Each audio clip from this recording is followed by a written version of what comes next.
இரட்சகருமாகிய இயேசு கிறிஸ்துவின் இனிய நாமத்தினாலே உங்கள் அனைவரையும் வாழ்த்தி வரவேற்கின்றேன். இன்றைய தினத்திலும் தேவனுடைய வார்த்தையை உங்கள் மத்தியிலே போதிக்கும்படியாக தேவனாகிய கர்த்தர் வருகிற இந்த ஒரு அற்புதமான தருணத்திற்காக முதலாவது அவர்கள் நன்றிகளையும் ஸ்தோத்திரங்களையும் ஏறெடுக்கின்றேன். நாம் தொடர்ந்து தியானித்து வருகின்ற கலாத்தியர் எழுதின நிருபத்திலிருந்து இந்த செய்தியை நாம் கேட்க இருக்கின்றோம். எடுத்துக்காட்டு வாசிக்கலாம். கலாத்தியர் 5ஆம் அதிகாரம் வசனங்கள் 16 18 உள்ள வசனங்கள்.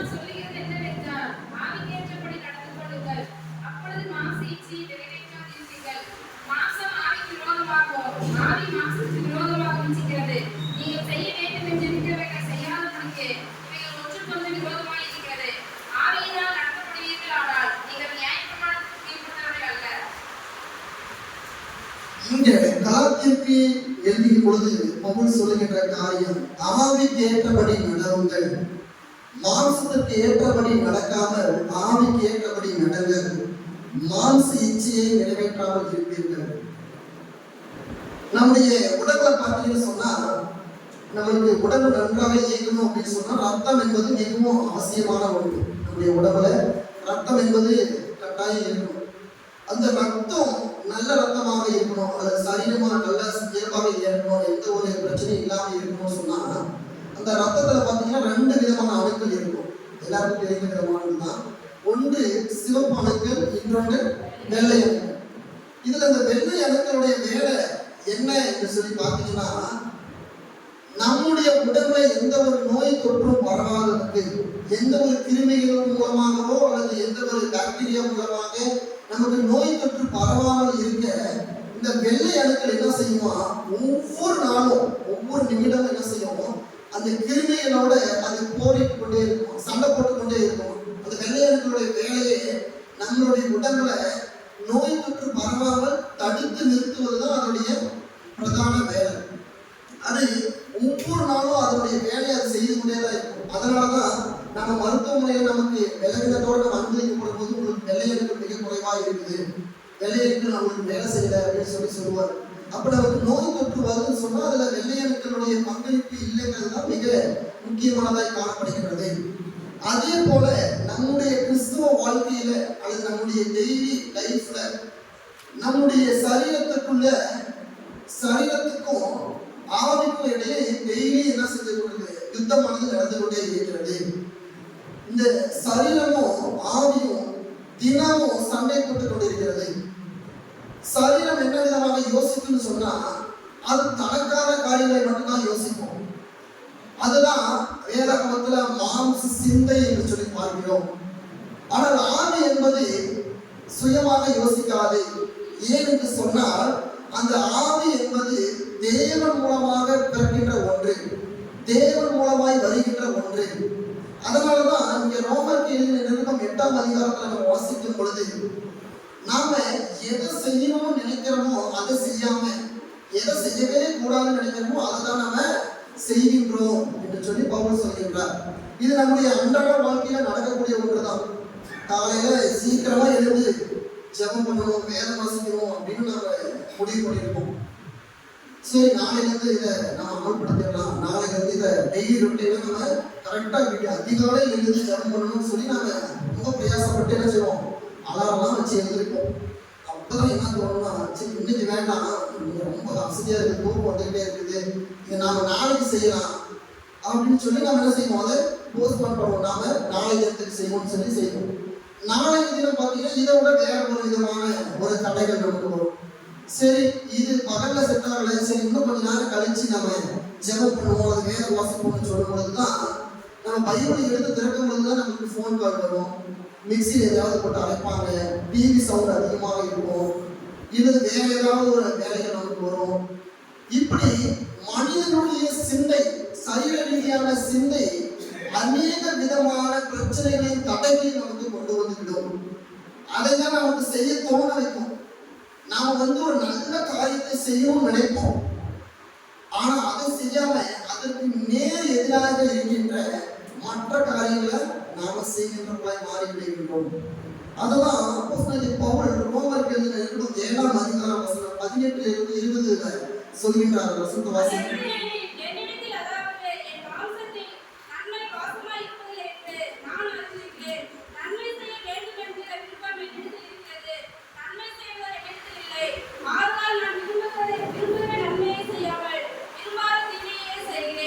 அந்தபடி நான் விரும்பாததை நான் செய்தால் நான் அல்ல, எனக்குள்ளே வாசமாயிருக்கிற பாவமே அப்படி செய்கிறது. ஆதலால் நான் விரும்புகிற நன்மையை செய்யாமல் விரும்பாத தீமையை செய்கின்றேன். இது நான் செய்யல, எனக்குள்ள இருக்கின்ற பாவமே அப்படி செய்கின்றது. ஆதாம் பாவம் செய்ததன் நிமித்தம் முதல் பாதிக்கப்பட்டது எதுன்னு சொன்னா அவருடைய சரீரம். அவருடைய சரீரம் மிகவும் பாவத்திற்குள்ளாய் ஆனதுனாலதான் அவனுக்கு மரணம் வந்தடைந்தது. மரணம் என்பதை நம்ம தெளிவாக புரிஞ்சுக்கணும். மரணம் என்பது சரீரத்துக்கானதை தவிர ஆவிக்கானதோ ஜீவனுக்கானதோ கிடையாது. நம்ம மரணத்தை ஏற்றுக்கொள்றோம், அது மரணம் நமக்கு நேருது என்று சொன்னால் நம்முடைய சரீரமானது மட்டும்தான் அந்த முடிவுக்கு வரும். நம்முடைய ஆவியோ நமக்குள்ளாக இருக்கின்ற ஜீவனோ அது முடிவுக்கு வராது. ஏன் என்று சொன்னால் அது கொடுத்த தேவனை நோக்கி அது கடந்து சென்றுவிடும். அப்போ பாவத்தினாலே மனிதனுக்கு மரணம் என்பது தண்டனையாக கொடுக்கப்பட்டது, ஒரு சாபமாக கொடுக்கப்பட்டது. அதன் விளைவாக தான் மனிதனுடைய சரீரம் பாவத்தினால முழுமையாக மூடப்பட்டிருக்கிறது. அப்படினாலதான் நன்மை செய்யணுங்கிற எண்ணங்கள் மட்டும் நமக்கு இருக்கிறது. ஆனால் நன்மை செய்ய நம்ம மனதை இடம் கொடுப்பது கிடையாது, நம்முடைய சரீரம் இடம் கொடுப்பது கிடையாது. அதனாலதான் பவுல் சொல்றாரு, நான் விரும்புகிறதை செய்யாம வெறுக்கிறதையே செய்கிறேன். நம்முடைய வாழ்க்கையில நம்ம அநேக முறை எது நமக்கு அவசியமோ அதை நம்ம செய்ய மாட்டோம், எது நமக்கு தேவையோ அதை நம்ம செய்ய மாட்டோம், எது நமக்கு பிடிச்சிருக்கோ அதெல்லாம் நம்ம செய்வோம். பாவக்காய் சாப்பிட்டா அது மணக்கக்காய்க்கு சாப்பிட்டா உடலுக்கு நல்லது அப்படின்னு நமக்கு தெரியும், அது நிறைய மருத்துவ குணங்கள் இருக்குன்னு நமக்கு தெரியும். ஆனா அது கசக்குங்கிறதுனால என்ன செய்யறதில்ல, நாம அதை ஒதுக்கி வச்சிடணும். இனிப்பு பலகாரங்களை சாப்பிட்டா நம்ம உடம்புக்கு ஆகவே ஆகாதுன்னு தெரியும். ஆனா அதை தான் நம்ம என்ன செய்வோம், விரும்பி போய் சாப்பிடுவோம். அப்போ நம்முடைய இருதயம், நம்முடைய ஆத்மாவும் சரீரமும் எப்படி யோசிக்குன்னு சொன்னா, நமக்கு எது ஆரோக்கியமோ, நமக்கு எது தேவையோ அதை செய்யவோ அதை பெற்றுக்கொள்ளவோ நாடாது. மாறாக என்ன நமக்கு பிடிச்சிருக்குதோ அதெல்லாம் என்ன செய்வாங்க, நாம செய்கின்றவங்களா இருக்கிறோம். அது நம்மளுடைய தவறு கிடையாது, நமக்குள்ள இருக்கின்ற பாவத்தினுடைய சுபாவம் அது என்று சொல்லி பவுல் சொல்கின்றார். நீ கலாத்திற்கு எழுதும் பொழுது, நீங்கள் மாம்சத்துக்கு உட்பட்டவர்களாய் நடவாமல் ஆவிக்கேற்றபடி நடங்கள். அப்ப இன்றைய தினத்தினுடைய செய்தி, ஆவிக்கேற்றபடி நடந்து கொள்ள நாம பிரயாசப்பட வேண்டும். ஏன் நாம ஆவிக்கேற்றபடி நடந்து கொள்ளணும்? ஒருவேளை ஆவிக்கேற்றபடி நடந்து கொள்ளாம மாம்சத்துக்கு ஏற்றவாறு நடந்து கொண்டது சொன்னா அதனுடைய விளைவுகள் என்னென்ன, ஆவிக்கேற்றபடி நடந்து கொள்ளும் பொழுது அதனுடைய ஆசீர்வாதங்கள் என்னென்ன என்று சொல்லிதான் இந்த தினத்துல நாம பார்க்க இருக்கின்றோம். முதலாவது, இந்த சரீரத்துக்கு ஏதுவாக மாம்சீக சிந்தையோடு, மாம்ச சிந்தையோடு இந்த ஆவி என்பது என்ன செய்து கொண்டிருக்கிறதா, ஒவ்வொரு நாளும் போராடி கொண்டிருக்கிறது. எப்படின்னு சொன்னா, நாம நினைப்போம் இன்னைக்கு நம்ம நன்றாக என்ன செய்யணும், தூங்கணும், நன்றாக நாம் என்ன செய்யணும், விளையாடணும், நன்றாக மொபைல் யூஸ் பண்ணணும், அது பண்ணணும் இது பண்ணணும். நம்ம சரீரம் என்ன செய்யும், நமக்கு தொடர்ந்து நம்மை தூண்டிக்கொண்டே இருக்கும். ஆவி ஒரு பக்கம் கதரும், இன்னைக்காவது பைபிள் எடு, இன்னைக்காவது ஜெபம் பண்ணு, இன்னைக்காவது தேவாலயத்துக்கு சீக்கிரமா போ. சில பேர்லாம் பார்த்தீங்கன்னா தேவாலயத்துக்கு கிளம்புறதே பார்த்தீங்கன்னா ஒரு பதட்டமாக தான் கிளம்புவாங்க. ஒரு சமாதானத்தோட ஞாயிற்றுக்கிழமை ஒரு அன்றைய தினத்துல அவங்க தான் அன்னைதான் போய் பைபிள் எங்க எங்க போனாலும் போட்டவே எங்க போனாலும் தெரியும் பதட்டத்தோட தேடுவாங்க. சில பேருக்கு பார்த்தீங்கன்னா கண்ணாடி முன்னாடி நின்றுட்டாங்கன்னா நேரம் போகிறதே தெரியாது. இந்த ட்ரெஸ் போட்டு போகலாமா, அந்த ட்ரெஸ் போட்டு போகலாமா, இதுக்கு ஏற்ற மாதிரி மேட்சிங் போகலாமா, இதுக்கு போகலாமா, இது போட்டா கரெக்டா இருக்கும், அது போட்டா இப்படியாகவே நம்முடைய சரீரத்துக்கு ஏற்ற மாதிரி நம்ம யோசித்துக் கொண்டு என்ன செய்யறோம், ஆலயத்துக்கு வரோம். ஆனால் வேதம் என்ன சொல்லுதுன்னா, நீங்கள் உங்களுடைய சரீரத்துக்கு ஏற்றபடி நடந்து கொள்ளாதீங்க, ஆவிக்கு ஏற்றபடி நடந்து கொள்ளுங்க. ஆவி மனசுல உங்களுக்கு ஆண்டவர் என்ன விதமான காரியத்தை ஏற்றுகின்றாரோ அதை செய்யறதுக்கு நாடுங்கள். அதனாலதான் நம்ம அநேக முறை நம்ம இந்த ஆவிக்கும் சரீரத்துக்கும் நடக்கிற யுத்தத்துல நம்ம அநேக முறை யாருக்கு சப்போர்ட் பண்றோம், மாம்சத்துக்கு தான் சப்போர்ட் பண்றோம், சரீரத்துக்கு தான் ரொம்ப ஒத்துழைப்பு கொடுக்கின்றோம். சரீரத்தை ஒவ்வொரு வாட்டி ஜெயிக்க வச்சுக்கிட்டு என்ன இருக்கிறோம், ஆவியை நாம தோற்கடித்து கொண்டிருக்கிறோம். அதனாலதான் மாம்ச சிந்தை மரணம் என்று சொல்லி, மரணமும் தேவனுக்கு பகையுமாய் இருக்கிறது என்று சொல்லி ரோமர் 8ஆம் அதிகாரம் வசனம் 6 என்ற வாசிங்க. மாம்சத்திலே மரணம், ஆவியின் சிந்தையோ ஜீவனும் சமாதானமுமாம். எப்படி என்றால், மாம்சத்திலே தேவனுக்கு விரோதமான பகை, அது தேவனுடைய நியாயப்பிரமாணத்துக்கு கீழ்ப்படியாமலும் இருக்கிறது. மாம்ச சிந்தை மரணம், அது தேவனுக்கு பகை என்று சொல்லி பார்க்கிறோம். அப்போ ஒருவர் நம்முடைய வாழ்க்கையில நாம தேவனுடைய ஆவிக்கு ஏற்றபடி நடந்து கொள்ளாம, நம்முடைய சரீரத்திற்கு ஏற்றவாறு, நம்முடைய மாம்சத்திற்கு ஏற்றவாறு நம்ம நடந்து கொள்வோம் என்று சொன்னால், அது முதல்ல மரணத்துக்கு நம்மை வித்திடுகிறது. இரண்டாவது, தேவனுக்கு அது பகையை உண்டு பண்ணுகிறது. நன்கு புரிந்து கொள்ள வேண்டும், மாம்ச சிந்தை மரணமும் தேவனுக்கு பகையுமாய் இருக்கிறது. அதனாலதான் நம்ம மாம்சத்துக்கு உட்பட்டவர்களாய் இருக்கக்கூடாது. நீங்கள் மாம்சத்தின்படி செய்யாமல் ஆவியின்படி செய்ய நாடுகள் என்று சொல்லி பவுல் பல இடங்களில் அவர் சொல்லிக் கொண்டிருக்கிறார். அது ரோமர் 8ஆம் அதிகாரத்துல வசனங்கள் 13 வாசிங்க.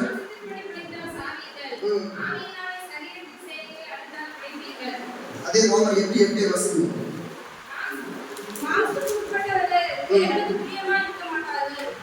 கவனிங்க, மாம்சத்துக்கு உட்பட்டவர்கள் என்ன செய்ய மாட்டாங்க? தேவனுக்கு பிரியமா இருக்க மாட்டாங்க.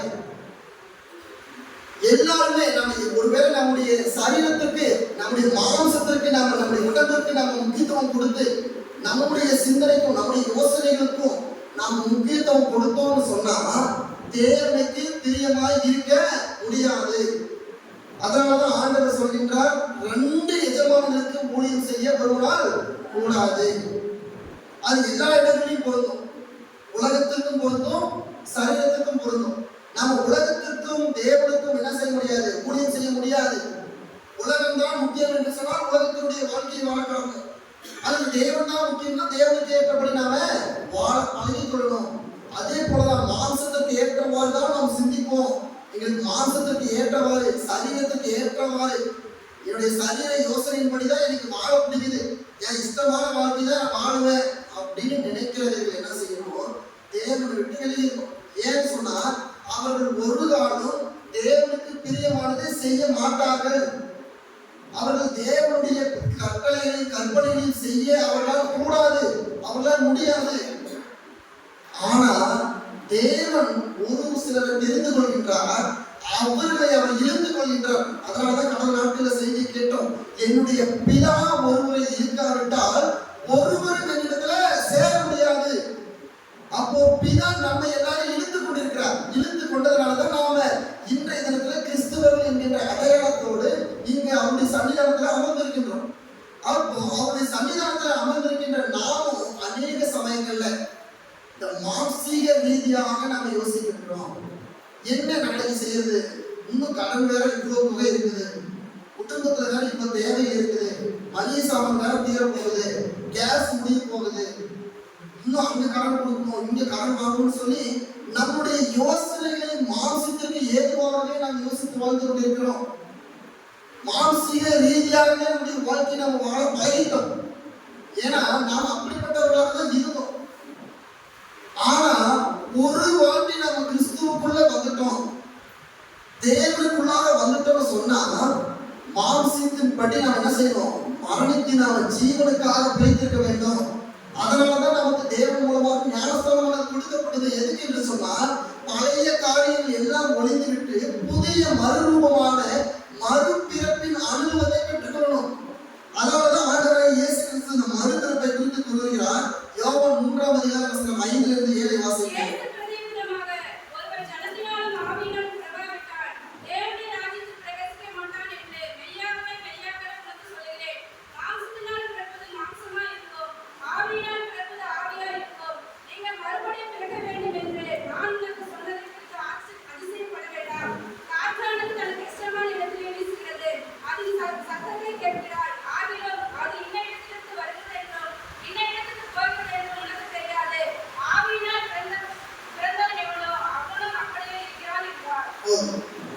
இங்க ஒருவன் ஜலத்தினாலும் ஆவியினாலும் பிராவிட்டால் தேவனுடைய ராஜ்யத்தில் பிரவேசிக்க முடியாது.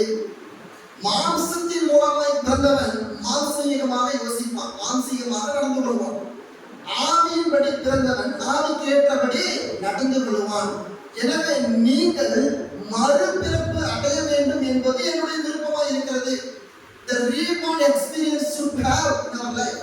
இந்த மறுபிறப்பின் அனுபவம் நமக்கு தேவை.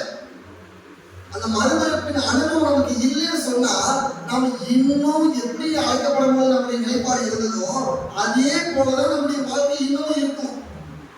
நம்ம எப்படிப்பட்ட நிலைமையிலிருந்து ஆண்டவரை நம்ம தூக்கி விட்டாலோ நம்ம அதே நிலைமையிலே தான் இருப்போம். நமக்குள்ள எந்த ஒரு மாற்றமும் இருக்காது. அததான் 1 கொரிந்தியர் 6ஆம் அதிகாரம் வசனங்கள் 9 இருந்து 11 உள்ள வசனங்கள்ல சொல்லப்பட்டிருக்கிறது. வாசிங்க.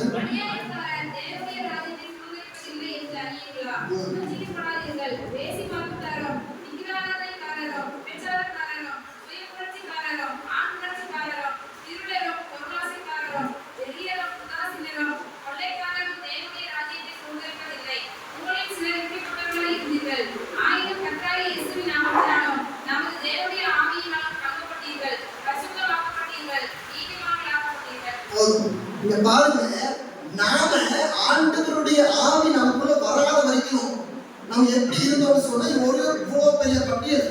பேசிக்காரர்களாக, விபச்சாரக்காரர்களாக, கொலைக்காரர்களாக, தீமை செய்கின்றவர்களாக, இப்படிப்பட்ட பாதகங்கள் விளைவிக்கின்ற ஒரு மிக மோசமான நிலைமையில இருந்தோம். ஆனா இப்படிப்பட்ட இருந்த உங்களை கிறிஸ்துவின் நாமத்தினாலும் நமது தேவனுடைய ஆவியினாலும் என்ன செய்திருக்கீங்க? கழுவப்பட்டிருக்கிறீங்க. அப்ப தேவனுடைய ஆவி நமக்குள்ள வரும் பொழுது நம்முடைய எல்லா விதமான பழைய காரியங்களும் கழுவப்படுகின்றது. அப்ப நம்ம ஒருவர் கிறிஸ்துவுக்குள்ளாக வரும்னு சொன்னா அவருக்கு பழைய எல்லாவித குணாதிசயங்கள், பழைய எல்லா சுப காரியங்களும் அது கழுவப்படுகிறது தேவனுடைய ஆவியினால. அதனாலதான் இங்க ஆண்டவர் சொல்றாரு, நீங்க ஆவிக்கேற்றபடி நடந்து கொள்ளும் பொழுது நீங்கள் மறுபிறப்படைகின்றீர்கள். ஒருவன் ஆவிக்கேற்றபடி யோசிக்கும் பொழுதோ அவன் ஒருவன் ஆவிக்கேற்றபடி நடந்து கொள்ளும் பொழுதோ அவன் முழுமையாக கழுவப்படுகிறான். அவனுடைய எல்லா விதமான பாவங்களும் கழுவப்படுகிறது. தேவனுடைய பரிசுத்த ஆவியினால கழுவப்படுகிறது என்று சொல்லி நம்ம பார்க்கின்றோம். அதே போல ஆவி நமக்குள்ள தேவனுடைய ஆவிக்கேற்றபடி நாம் நடந்து கொள்ளும் பொழுது நாம பெறப்படுகின்றோம். வாசிங்க எபேசியர் 3ஆம் அதிகாரம் வசனங்கள் 16. நீங்கள் அவருடைய ஆவியினாலே உள்ளான மனுஷனை வல்லமையாய் பலப்படவும், விசுவாசத்தினாலே கிறிஸ்து உங்கள் இதயங்களில் வாசமாய் இருக்கவும், நீங்கள் அன்பிலே வேரூன்றி நிலைப்பட்டவர்களாகி நீங்கள் அவருடைய ஆவியினாலே உள்ளான மனுஷனில் வல்லமையாய் பலப்படவும் ஆவி உங்களுக்கு அனுக்கிரகம் பாராட்டி கொடுக்கிறது. அப்போ நாம மாம்சீகப்படி யோசிக்காம, நம்ம சரீரத்தின்படி யோசிக்காம ஆவிக்கேற்றபடி நடந்து கொள்ளும் பொழுது அந்த ஆவி மனுஷியத்திலே நம்ம வல்லமையை பலப்படுத்துகிறது. அது எபேசியர் 5ஆம் அதிகாரம் வசனங்கள் 18 வாசிக்கிறோம்.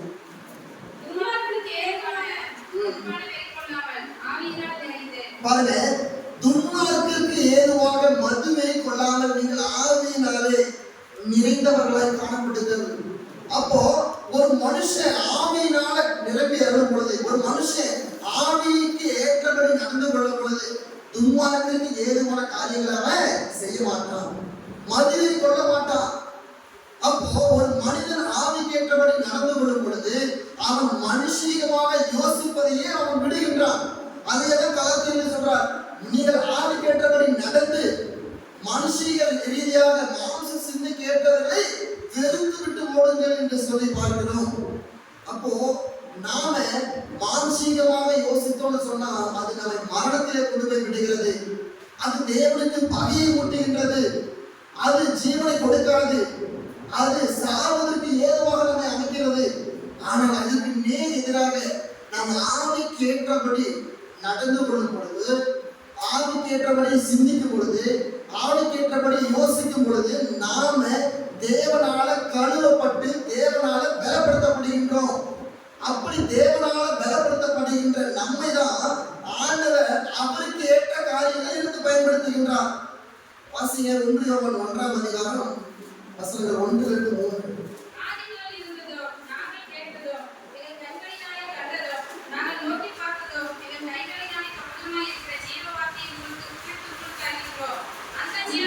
வெளிப்பட்டது. பிதாவினிடத்தில் இருந்ததும் எங்களுக்கு வெளிப்பட்டதுமான நித்தியமாய் இருக்கிற அந்த ஜீவனை நாங்கள் கண்டு அதை கொண்டு சாட்சி கொடுத்து அதை உங்களுக்கு அறிவிப்போம். நீங்களும் எங்களோட ஐக்கியமுள்ளவர்கள் ஆகும்படி நாங்கள் கண்டு கேட்டு இருக்கிறதை உங்களுக்கு அறிவிப்போம். எங்களுடைய ஐக்கியம் பிதாவோடும் அவருடைய குமாரனாகிய இயேசு கிறிஸ்துவோடும் இருக்கிறது. அப்போ இந்த வசனங்களை நாம தெரிந்து கொள்கின்ற காரியம், நாங்கள் கேட்டதும் எங்கள் கண்களினாலே கண்டதும் நாங்கள் நோக்கி பார்த்ததும் எங்கள் கைகளினாலே தொட்டதுமா இருக்கிற ஜீவ வார்த்தையை குறித்து உங்களுக்கு அறிவிக்கிறோம். அப்ப இது எதை குறிப்பிடுகிறதுன்னு சொன்னா, தேவனுடைய காரியங்களை பெற்றுக் கொள்கின்றவர்கள் சாட்சி கொடுக்கின்ற வார்த்தையாக இது அமைகிறது. அப்போ ஒரு மனுஷன் ஆமைக்கு ஏற்றபடி நடந்து கொள்ளணும்னு சொன்னா அதுக்கு என்ன பொருள் அப்படின்னு சொன்னா, அவன் கிறிஸ்துவை போல அப்படியே வாழணும். கிறிஸ்துவை போல அப்படியே வாழுதல் என்பதுதான் ஆவிக்கு ஏற்றபடி நடந்து கொள்ளுதல் என்பதற்கு சரியான பொருள். அப்ப கிறிஸ்துவை போல வாழணும்னு சொன்னா என்ன செய்யணும்? பணத்தை தேடி ரொம்ப வேகமா ஓடணும் இல்லைங்களா? ஆசையை தேடி ரொம்ப ஆர்வம் காட்டி ஓடணும். எல்லா வித பெருமைகளையும் நம்ம வைத்துக் கொள்ளணும். அது கிடையாது. இதற்கு எல்லாம் நேர் எதுதான் கிறிஸ்துவானவர். கிறிஸ்துவானவர் என்பது முழுமையாக இன்ம காரியங்களை, உலக ரீதியான காரியங்களை வெறுத்தவர். அவர் உலக ரீதியாக எதையும் எடுத்துக்கொள்ளல. அதனாலதான் அவர் ராஜாவாக, யூதராக, சிங்கமாக பிறக்க வேண்டிய கிறிஸ்து அவர் நினைத்திருந்தாருன்னா ஏரோதருடைய அரண்மனை கிடையாது. ஏரோதை விட பல மடங்கு பெரிய அரண்மனையில் எந்த உலகத்தில் இருக்கோ அங்கே பிறந்திருக்க முடியும். ஆனால் அவர் பிதாவுக்கு சமமாக இருப்பினும் அதை எல்லாவற்றையும் கொள்ளையாடின பொருளாக எண்ணாமல் தம்மை தாமே வெறுமையாக்கி அடிமை ரூபம் எடுத்தார். அதுதான் காரணம். ஆண்டவர் எதையுமே உலகத்தில் விரும்ப கிடையாது. ஆண்டவர் ஒருவேளை இப்ப இருக்கின்றவர்களை போல உலகத்தில், அதனாலதான் ஆண்டவர் பிசாசின் மூலமாக சோதிக்கப்படும் போது அவனை தேவனுடைய ஆயத்தின் உப்பரியின் மேல நிறுத்தி, நீங்க பாரு, உனக்கு என்னன்னாலும் நீ பார்க்கலையோ இது எல்லாத்தையும் உனக்கு நான் கொடுக்கிறேன், நீ என்ன வணங்குன்னு சாத்தான் ஆண்டவரை சோதிக்கும் பொழுது உன் தேவனை பரிச்சை பாராமல் இரு. ஏன்னா ஆண்டவருக்கு இந்த காரியங்கள்லாம் அவசியம் கிடையாது. அதே போலதான் நானும் வாழணும் ஆண்டவர் விரும்புகிறார். அதுதான் மறுபிறப்பின் அனுபவம். அதுதான் ஆவிக்கேற்றபடி நடந்து கொள்ளுதல். உலக ரீதியாக யோசிக்காம, உலக ரீதியாக எல்லாத்தையும் பெற்றுக்கொள்ளணும்னு நினைக்காம ஆவிக்கேற்றபடி நடந்து கொள்ளணும். அப்படி ஆவிக்கேற்றபடி நடந்து கொள்ளும் பொழுது நமக்கு வருகின்ற ஆசீர்வாதங்கள் என்னென்ன ஒவ்வொன்றாக நம்ம பார்க்கணும். நம்ம ஒரு மனிதன் மனுஷீகமாக யோசிக்காம, மாம்சமாக யோசிக்காம, மாம்சத்தின் படி நடக்காம ஆவிக்கேற்றபடி நடந்து கொள்ளும் பொழுது அவன் முதலாவது விடுதலை பெறுகின்றான், சுதந்திரத்தை பெற்றுக் கொள்கின்றான். வாசிங்கள் கலாத்தியர் 5ஆம் அதிகாரம் வசனம் 1 வாசிங்க. ஆனபடியினாலே மறுபடியும் அடிமைத்தனத்தில் முகத்திற்படாமல் கிறிஸ்து நமக்கு உண்டாக்கின சுவாதீன நிலையிலே நிலைத்துக் கொண்டிருந்தது. அதனால பாருங்க, நீங்கள் மீண்டும் அடிமைத்தனத்தின் நுகத்தலுக்கு உட்படாமல் கிறிஸ்துவினுடைய சுதந்திரத்தை நீங்கள் பெற்றுக் கொண்டிருக்கிறீங்க. அப்ப ஒரு மனுஷன் ஆவிக்கேற்றபடி நடந்து கொள்ளும் பொழுது அவன் அடிமைத்தனமாக இல்லாம சுதந்திரவாதியாக இருக்கிறான். அவனுக்கு விடுதலை கொடுக்கப்படுகிறது. அவன் யாருக்கும் அடிமைத்தனமாக இருக்கணுங்கிற அவசியம் கிடையாது. இரண்டாவது, அவன் பரிசுத்தமாகின்றான். ஒருவன் ஆவிக்கேற்றபடி நடந்து கொள்ளும் பொழுது அவன் முழுமையாக தன்னுடைய பாவத்தின் சுபாவங்களில் இருந்து, பாவத்தின் கட்டுகளில் இருந்து அவன் விடுதலையாகி பரிசுத்தமாகின்றான். அதே காலத்தில் 5ஆம் அதிகாரத்தில் 16ஆம் வசனத்தில் அவர் வாசிக்கலாம்.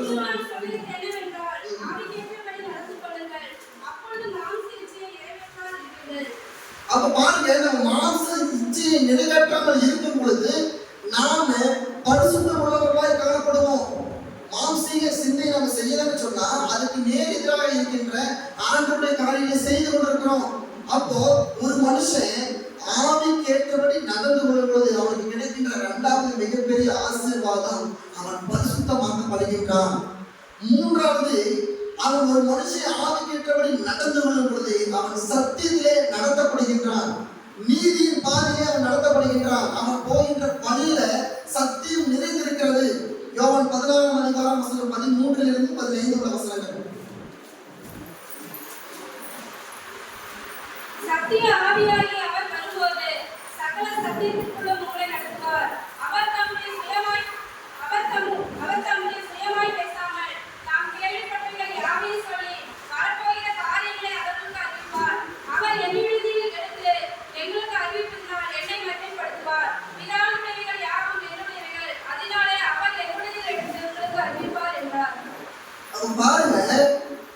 சத்திய ஆவியானவர் உங்களுக்குள்ள வரும் பொழுது, அப்படின்னா நீங்கள் ஆண்டவருடைய ஆவிக்கு இணங்கி நடக்கும் பொழுது, சத்திய ஆவியானவர் உங்களுக்குள்ள வரும் பொழுது நீங்க என்ன செய்வீங்க? சத்தியத்திற்குள்ளாக அவர் உங்களை நடத்துவார். உங்களுடைய பாதை சத்தியம் நிறைந்ததாக காணப்படும், அது நீதி நிறைந்ததாக காணப்படும். அப்ப ஒரு மனிதன் ஆவிக்கேற்றபடி பரிசுத்த ஆவியினால நடத்தப்படும் பொழுது அவனுக்கு கிடைக்கின்ற மிகப்பெரிய மூன்றாவது ஆசீர்வாதம், அவன் சத்தியத்திலே நடத்தப்படுகின்றான். நான்காவது, அவன் ஆண்டவரோடு இசைந்து வாழ்வதற்கு அனுமதிக்கப்படுகின்றான். ஒரு மனுஷன் ஆவியோடு இணைந்து வாழும் பொழுது, ஆவிக்கு ஏற்றபடி யோசித்து நடக்கும் பொழுது அவன் தேவனிடத்தில் சேரும்படி என்ற அனுமதியை அவன் பெற்றுக் கொள்கின்றான். எபேசியர் 2:18-19 உள்ள வசனங்கள்.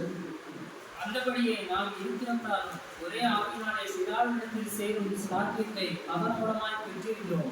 ஆகையால் நீங்கள் இனி அந்நியனும் பரதேசிகமாய் இராமல் பரிசுத்தவான்களோடு ஒரே நகரத்தாலும் தேவனுடைய வீட்டாருமாய் இருந்து அப்போஸ்தல தீர்க்கதரிசிகள் என்பவர்களுடைய அஸ்திபாரத்தினுடைய கட்டப்பட்டவர்களாய் இருப்பீர்கள். அதற்கு இயேசு கிறிஸ்து தாமே உழைப்பல்லாய் இருக்கிறார். இங்க பாருங்க, நாம இனிமே அந்நியரும் பரதேசிகளுமாய் இராதபடிக்கு தேவன் நம்மை அவருடைய வீட்டாராக, பரிசுத்த நகரத்தாராக நம்மை மாற்றுகிறார். அவருடைய மக்களாக, அவருடைய ஜனமாக நம்மை மாற்றுகின்றார். நீங்கள் இனிமே என்ன செய்ய மாட்டீங்க? அந்நியர்களாகவோ அடிமைகளாகவோ பரதேசிகளாகவோ இராமல் என்னுடைய ராஜ்யத்தினோடு என்னுடைய சொந்த வீட்டுக்குள்ள நீங்க வரீங்க, என்னுடைய வீட்டுல ஒருவர் ஆகிறீங்க. எவ்வளவு பெரிய மேன்மையான காரியம் பாருங்க. அப்போ ஒரு மனிதன் தனக்காக யோசிக்காம, சுயமாக மனுஷிகமாக யோசிக்காம, மாம்சத்தை மேன்மைப்படுத்தாம, மாம்சத்தை உயர்த்தாம ஆவிக்கேற்றபடி நடந்து கொள்ளும் பொழுது அவன் தேவனுடைய நகரத்தாராய் மாறுகிறான், தேவனுடைய ஊர்காரனாக மாறாங்க. அதுதான் மிகுந்த ஆசீர்வாதம். ஒரு மனுஷனுக்கு கிடைக்கின்ற மிகப்பெரிய ஆசீர்வாதம் ஆண்டவரோடு சேருவது. அதனாலதான் நம்ம 1 கொரிந்தியர் வாசிக்கும் பொழுது இந்த பூமியானது ஒரு கூடாரமான வாழ்க்கை, எப்படா இந்த பூமியை விட்டு ஆண்டவரை நோக்கி போகிறது எல்லாருடைய வாஞ்சியா இருக்கிறது என்று சொல்லி பார்க்கிறோம். அப்போ அப்படிப்பட்ட ஒரு வாஞ்சியில தேவன் நம்மை அனுமதிக்கிறார். என்னுடைய பரிசுத்த நகரத்துல நீங்களும் ஒருவர். அப்படின்னா தேவ தூதர்களும் தேவன் மட்டும் இருக்கின்ற ஒரு இடத்துல மனுஷர்களாகி நம்மையும் தேவன் என்ன செய்கிறார்? அனுமதிக்கிறார். மிகப்பெரிய ஆசீர்வாதம். ஆனால் அதற்கு நாம ஆவிக்கேற்றபடி நடந்து கொள்ளணும். ஆவிக்கேற்றபடி நடந்து கொள்ளும் பொழுது நாம இப்படிப்பட்ட ஆசீர்வாதங்களை நாம் பெற்றுக் கொள்கின்றோம்.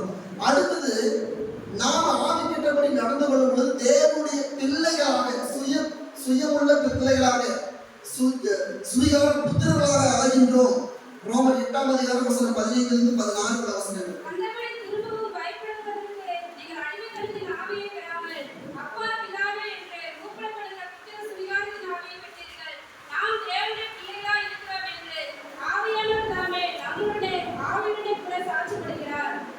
இங்க பாருங்க, நாம அடிமைத்தனத்தின் பிள்ளைகளா இல்லாதவர்களுக்கு அப்பா பிதாவே என்று கூப்பிடப்படுகிற புத்திர சுவிகாரத்தின் ஆவியை பெற்றிருக்கிறோம்.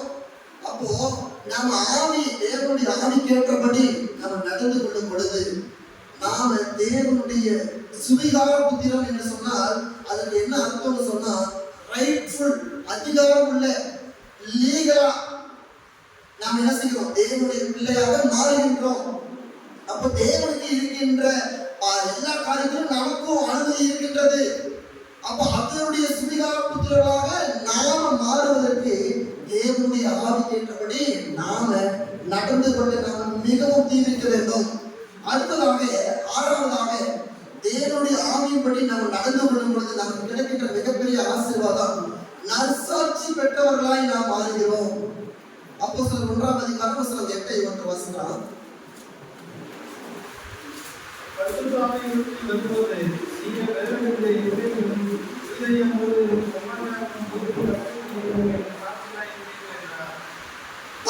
ஆவி உங்களிடத்தில் வரும்போது நீங்கள் பலனடைந்து எருசலேமிலும் யூதாயா முழுவதிலும் சமாரியாவிலும் பூமியின் கடைசி பரியந்தமும் எனக்கு சாட்சியாக இருப்பீர்கள்.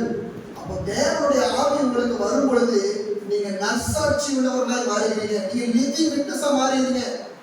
உங்களை மூலமாக ஆண்டவர் இவர்களை போல மாறுங்க, இவர்கள்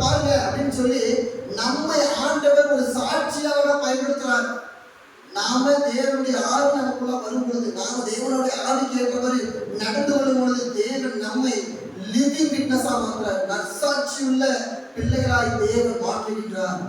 அடுத்ததாக நாம ஆவியில நாம என்ன பண்றோம்? ஆவிக்கு ஏற்றபடி நடந்து கொள்ளும் பொழுது நாம ஆவியில நிறைந்து ஆண்டவரை துதிக்கின்ற பிள்ளைகளாய் மாறுகின்றோம். ஆண்டவரை தினமும் ஸ்தோத்திரிக்கின்றவர்களாய் மாறுகின்றோம். எபேசியர் 5ஆம் அதிகாரம் வசனம் 18 இலிருந்து 21 வசனம்.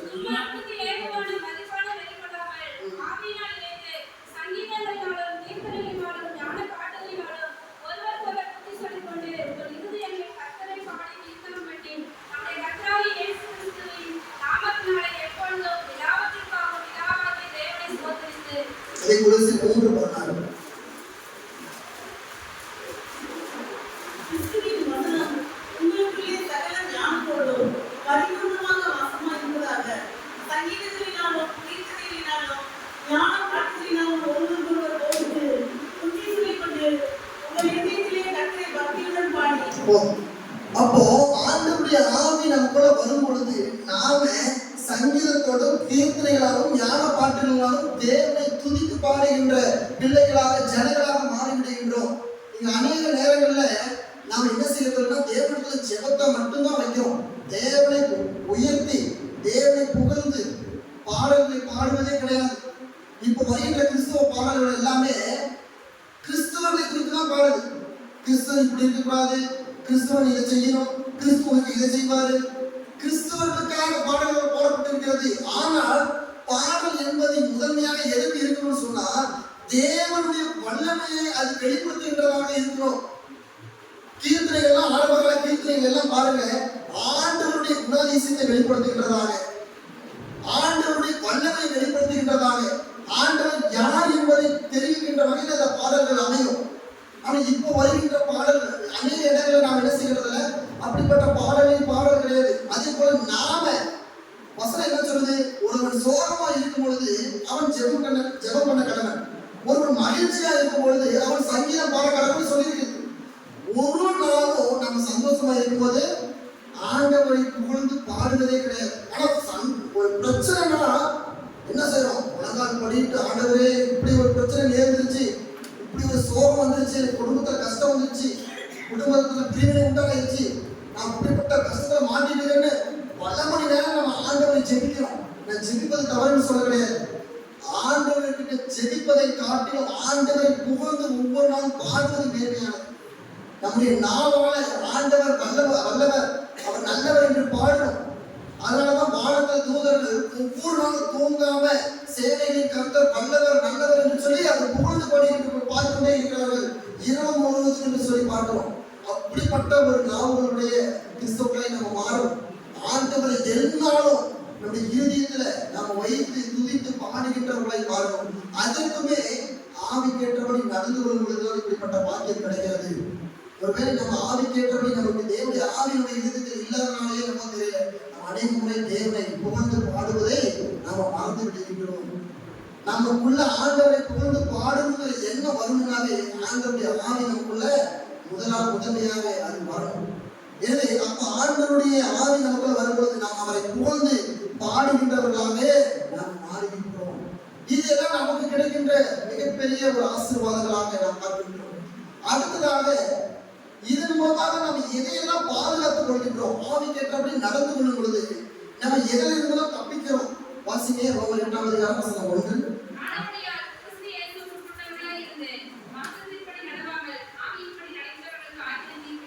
என்ன இல்ல?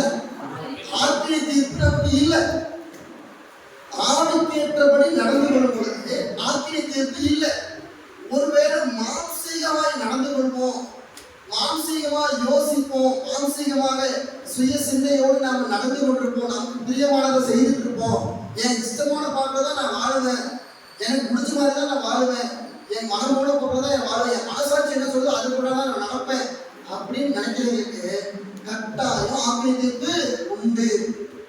அதற்கு மாறாக தேவனுடைய ஆவிக்கேற்றபடி நடந்து கொள்கின்றவர்களுக்கு ஆக்கினை தீர்ப்பு இல்லை.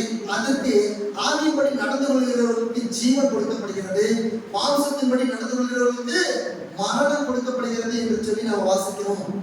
அப்போ இப்படி நம்ம ஆவியின்படி நடந்து கொள்ளணும்னு சொல்லி நம்ம செய்தி கேட்கிறோம். ஆனா இப்படிப்பட்ட காரியம் உலகத்தாருக்கு எப்படி தெரியுமா இருக்கும்? ஒரு மனுஷன் ஆவிக்கேற்றபடி நடந்து கொள்றான்னு சொல்லும் பொழுது உலகத்தில் இருக்கின்ற மனிதர்களுக்கு அவர்கள் பைத்தியக்காரர்களாக தெரிவார்கள். இது நான் சொல்லல, வேதம் சொல்லுது. உலகத்தில் இருக்கின்ற மனிதர்களுக்கு ஆவி முக்கியம் கிடையாது, ஆவி என்ன சொல்லுதுன்னு முக்கியம் கிடையாது. அவர்களுக்கு மனசாட்சி என்பது இப்ப மனிதர்களுக்கு இல்லாம போயிட்டு இருக்குது. கடைசி நாட்கள் ஒரு புத்தகத்துல படிச்சேன், ஏன் மனிதர்கள் ஏன் இவ்வளவு சுயநலமாக இருக்கிறார்கள் அப்படின்னு ஒரு கேள்வி. அதுக்கு புத்தக எழுத்தாளர் எழுதுறாரு, சுயநலம் இருக்கிறதுனாலதான் அவனுக்கு மனிதன் பேரு அப்படின்னு எழுதுறாரு. அப்ப மனிதன் இப்போ தன்னுடைய மனசாட்சியை அழித்து கொண்டு வாழ்ந்து கொண்டிருக்கிறான். அதனால செய்திகளை பார்க்கிறோம், மிகவும் மனசாட்சி இல்லாம, மனதுல கொஞ்சம் கூட பயம் இல்லாமல் சக மனிதனை வெட்டி வீழ்த்துகின்ற காரியங்கள் நம்முடைய நகரத்தில், நம்முடைய நாடுகளில் நடந்து கொண்டிருக்கிறது, நம்முடைய அருகாமையில் நடந்து கொண்டிருக்கிறது. சிறு பிள்ளைகளையும் பெண்களையும் வயது முதிர்ந்தவர்களை அடித்து துன்புறுத்துகின்ற அளவிற்கு, வெட்டி கொள்கின்ற அளவிற்கு மனிதன் இரக்கமற்றவனாய் மாறிக்கொண்டிருக்கிறான். அவர்கள் உலகத்தார்களுக்கு தேவனுடைய ஆவியை குறித்து என்ன தேவை கிடையாது. அவர்களுக்கு அவர்கள் இஷ்டமானதை செய்தால் போதும், அவர்களுக்கு என்ன தேவையோ அதை செய்தால் போதும். அவர்கள் நன்மை எது தீமை எது என்று சொல்லி அவர்கள் கணிக்க மாட்டார்கள். ஆனால் கிறிஸ்தவர்களாகி நமக்கு மிகுந்த கவனம் வேண்டும். அதெல்லாம் ரோமர் 8:28 சொல்றாரு, வாசிங்க. அன்றியும் அவருடைய தீர்மானத்தின்படி அழைக்கப்பட்டவர்களாய் தேவனத்தில் அன்பு கூறுகிறவர்களுக்கு சகலமும் நன்மைக்கு ஏதுவாக நடக்கிறது என்று அறிந்திருக்கிறோம். பாருங்க, அன்றியும் அவருடைய தீர்மானத்தின்படி அழைக்கப்பட்டவர்கள், நாம் அழைக்கப்பட்டவர்களாய் இருக்கிற நமக்கு ஆவிக்கேற்றபடி நடந்து கொள்ளும் பொழுது எல்லாம் நன்மைக்கு ஏதுவாக நடந்து கொள்ளுது. எல்லாமே நமக்கு நன்மைக்கு ஏதுவாக நடக்கிறது. அதே சமயம் நாம் ஆவிக்கேற்றபடி நடந்து கொள்ள முயற்சிக்கும் பொழுது உலகத்தார்கள் என்ன செய்வாங்க? இவர்கள் என்ன பைத்தியக்காரர்களை போல நடந்து கொள்கின்றார்கள், இவர்கள் பிழைக்க தெரியாதவங்க, இவர்கள் மதியம் உள்ளவர்கள், அறிவு கெட்டவர்கள் என்று சொல்லி அவர்கள் நினைப்பார்கள். வாசிங்கள் 1 Corinthians 2:13-14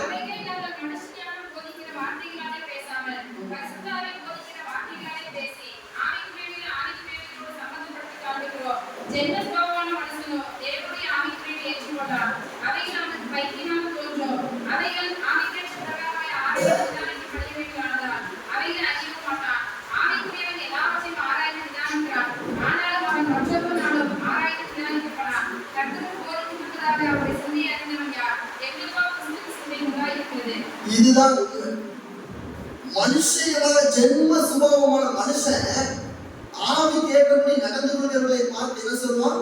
இவர்கள் பைத்தியக்காரர்கள் என்று சொல்லுவான். இவர்களுக்கு என்ன பைத்தியமா என்று சொல்லுவான். ஆனால் ஆண்டவருடைய பிள்ளைகளுக்கு தான் தெரியும், அந்த ஆவிக்கு ஏற்றபடி நடந்து கொள்ளும்போது கிடைக்கின்ற வல்லமை என்னென்னங்கிறத ஆவிக்கு ஏற்றபடி நடந்து கொள்கின்றவர்களுக்கு தான் தெரியும். அவர்களுக்கு இந்த காரியங்கள் விளங்காது. உலகமயமாக வாழ்கின்றவர்களுக்கு தேவனுடைய ஆவிக்குரிய காரியங்கள் ஒருபோதும் விளங்காது. அவர்கள் அதை விரும்ப மாட்டார்கள். அவர்களுக்கு எல்லாமே அவருடைய சுய எண்ணங்கள் தான், சுய சிந்தை தான். ஆனால் தேவனுடைய ஆவிக்கேற்றபடி நடந்து கொள்கின்றவர்கள் அதை எல்லாவற்றையும் குறிக்க மாட்டாங்க. தேவன் என்ன நினைக்கிறார், தேவனுடைய காரியங்களை தான் அவர்கள் யோசித்துக் கொண்டிருப்பார்கள். இப்ப உலகமயமான ஜனங்கள் இப்படிப்பட்ட நம்மை பார்த்து அவர்கள் பைத்தியம் என்று எண்ணும் பொழுது நாம் என்ன செய்யணும்னு சொன்னா, வாசிங்க. அது 1 Corinthians 4:10 வசனம்.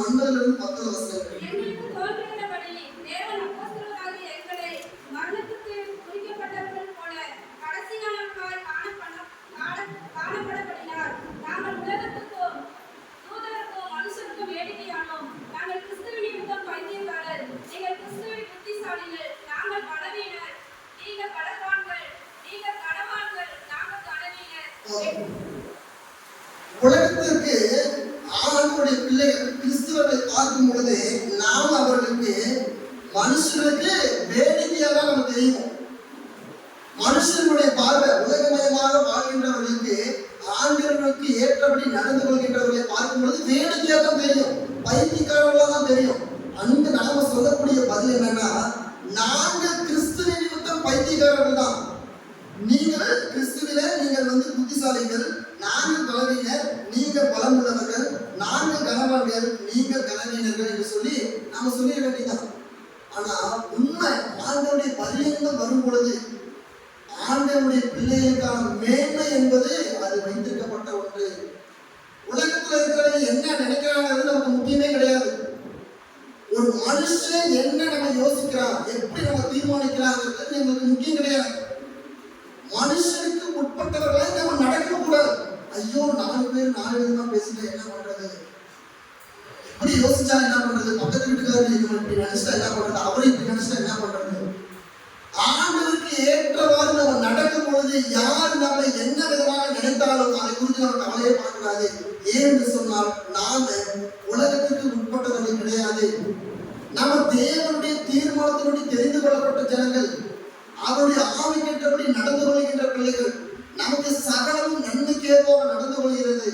மற்றவர்களுக்கு அது பைத்தியகாரமாக வேடிக்கையாக இருந்தாலும் நாம அதை குறித்து கவலைப்பட வேண்டாம். இங்க அநேக கிறிஸ்தவர்கள் எப்படி நினைக்கிறாங்கன்னு சொன்னா, மற்றவர்கள் மத்தியில நாம கேலி கிண்டல் ஆயிடக்கூடாது, வேடிக்கையா மாறிடக்கூடாது, மற்றவருடைய சொல்லுக்கு ஆளாயிடக்கூடாதுன்னு நினைக்கிறோம். மனிதரை ஒருபோதும் நீங்கள் உங்களுடைய இறுதியத்தில் வைக்கக்கூடாது. அவர்கள் என்ன யோசிப்பார்கள், இவர்கள் என்ன நினைப்பார்கள், நாம இப்படி இயேசுக்காக வாழ்ந்தோம், இயேசுக்காக நம்ம இப்படிதான் செஞ்சோம் அப்படின்னா மற்ற சொந்தக்காரங்க என்ன நினைப்பாங்க, ஊர்காரங்க என்ன நினைப்பாங்கன்னு சொல்லி நீங்க ஒரு நாளும் ஒருவரை குறித்து யோசிக்க கூடாது. அதனால்தான் நீங்கள் மனிதனுக்கு உட்பட்டு நடவாமல், மாம்சத்துக்கு உட்பட்டு நடவாமல் தேவனுடைய ஆவிக்கேற்றபடி நடவுங்கள். தேவனுடைய ஆவிக்கேற்ற நடக்கும் பொழுது தேவன் சகல விதமான நன்மையினாலும் ஆசீர்வாதத்தினாலும் நம்மை நிரப்புகின்றவராய் இருக்கிறார். அவர் இந்த உலகத்திலே நமக்கு முக்கியமான நமக்கு மேன்மை தேவை கிடையாது. ஆண்டவருடைய ராஜ்யத்துல அங்கே அவருடைய பரிசுத்த நகரத்தாராக நாம மாறுகின்றோம், அதுதான் நமக்கு மேன்மை. அவருடைய சுபிகார புத்திரர்களாகிறோம், அதுதான் நமக்கு மேன்மை. அவரால் நம்ம கழுவப்பட்டிருக்கிறோம். உலகத்தில் இருக்கின்றவர்கள் பார்த்தீங்கன்னா பாவம் என்னவென்றே தெரியாது. அவர்கள் பாவமும் தெரியாது, அதிலிருந்து அதனால் வருகின்ற விளைவும் தெரியாது. அவர்கள் இஷ்டமானதை செய்வார்கள், இஷ்டமானதை யோசிப்பார்கள், இஷ்டமானதை பேசுவார்கள். ஆனால் கிறிஸ்தவர்கள் என்பவர்கள் அப்படிப்பட்டவர்கள் கிடையாது. நாம தேவனால கடிவாளம் போடப்பட்ட குதிரைகளை போல உள்ளவர்கள். தேவன் நம் மீது என்ன விதமான காரியத்தை செலுத்துகிறாரோ அதை ஏற்று அப்படியாவது செய்து முடிக்கின்றவர்களாக தான் நம்ம இருக்கணும். அப்படி வாழும் பொழுதுதான் உண்மையாகவே அது தேவனுக்கு பிரியமும் தேவனால அங்கீகரிக்கப்படுகின்ற ஒரு வாழ்க்கையாக இருக்கின்றது. அப்போ நாம ஆக்கினைக்கு தப்பி தேவனுடைய ஜீவனை பெற்றுக்கொண்டு பரிசுத்த நகரத்துல நாம வாழ தேவன் அனுமதிக்கின்றார். தொடர்ந்து நம்முடைய வார்த்தையை தேவன் தாமே ஆசீர்வதிப்பாராக. இறுதியாக நம் ஆராதனைக்கு இறுதியாக நம் அனைவரும்